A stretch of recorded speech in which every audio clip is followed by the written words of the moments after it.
What is up guys, Tan at the side. So in this video, I'm going to show you how you can connect your Lovable to your N8N. So first you need to head over to your N8N and then you need to log in with your N8N account credentials. And after that, you just simply need to click on this plus icon here on the right side and then you need to search for webhook.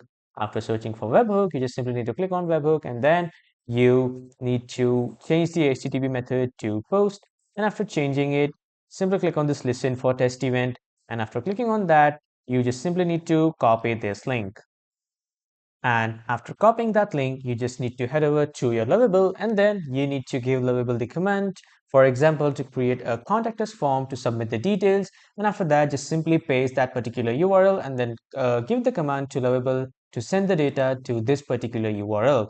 After that, Lovable will create a contact us form for you. So just simply enter your name, your email address, and your phone number, and after entering your phone number, just simply enter some of the message, whatever you want to type, and then click on send message. After that, your message will be sent. Actually, my workflow, I have stopped it currently. That's why it's not sending messages. So when you type this whole message, click on send message and make sure that you have turned on this listen for test event. So this will be active. And after that, you just simply need to send the message and then the green successful button will pop up. So when that button pops up in the Lovable, you just need to come back to your Brave browser and then here, as you can see, this is the previous preview of my data.